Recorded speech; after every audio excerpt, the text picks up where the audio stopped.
გელამ სავაჭრო ცენტრში საიდუმლო ბინა მოიწყო. ხალხო ყოველ დღე ისეთ ისტორიებს ვისმენ უკვე აყლიოზიც აღარ მემართება. ეს რეალური ისტორიაა შემთხვევით. 2023 წელს ამერიკაში ქალაქ პროვიდენსში ახალგაზრდა სტუდენტი მაიკლ თაუნინგი, ანუ ჩემთვის გელა. მეგობრებთან ერთად ხშირად დაბოდიალობდა ბიჭი გელა მელა შენა. Place Mall-ში განსაკუთრებით უყვარდა კუნტრუშობა.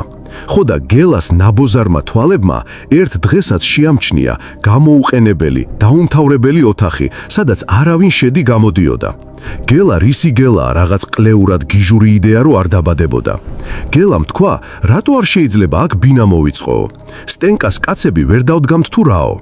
თავდაპირველად ეს უბრალოდ ვითო ხუმრობა იყო. მაგრამ რა ის ხუმრობა, ხალხო, ეს იდეა გელას ტვინში გაეჟღინთა და დაიწყო გეგმაზე ფრთების შესხმა. გელამ და თავისმა ძა ბიჭებმა ოთახში შეაცუნცულეს დიცანი, საწოლი, მაგი და ტელევიზორი და რა თქმა უნდა PlayStation-ი.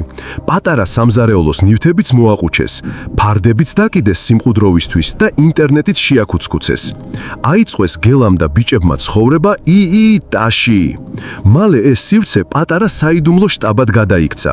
გელა და მისი მეგობრები იქ 4 წლის განმავლობაში ცხოვრობდნენ პერიოდულად. ვიდეო თამაშებს თამაშობდნენ, სამაგიდო თამაშებს და კიდე 1000 რამეს აკეთებდნენ, ეხა დედაში და სამზარეულო არ ვიცით ლაკაად. ოთახი სავაჭრო ცენტრის რუკაზე არც კი არსებობდა და ამ დროის განმავლობაში დაცვამაც ვერაფერი შეამჩნია. 2007 წელს დაცვა შეიცვალა და გელას ბედზე ვიღაც ნაბოზარი მოვიდა, ხო და ერთ დღესაც გელას გაყვა უკან და დაცვამ ყველაფერი თავისი თვალით ნახა.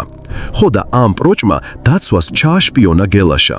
ყველას ეგონა, რომ დიდ სასჯელს მიიღებდა, მაგრამ ნურას უკაცრავად, რადგან არაფერი მოუპარავს მოლიდან და არანაირი ზიანი მიუყენებია მოლთის, მას მხოლოდ აგრძალვა დაუწესეს, ის ვეღარასდროს შევიდოდა მოლში. თუმცა ეს ამბავი მალე გაბაზრდა და მაიკლი, ანუ გელა, ცნობილი გახდა როგორც ბიჭი, რომელიც სავაჭრო ცენტრში 4 წელი ცხოვრობდა. რავი მიამ სავაჭრო ცენტრის პროჭ-პატრონს რო იმას ვკენი, რას უშლი და დაეტოვებინათ. ჩემი რო ყოფილიყო სავაჭრო ცენტრი, იუმორით შევხედავ ამ ყველაფერს და ნებას მივცემდი გაეგრძელებინა შტაბობანას თამაში მოლში. კაი, აბა წავედი, თუ მოგეწონათ ისტორია, რამე დამიწერე მადლიზა კომენტარში. კათ.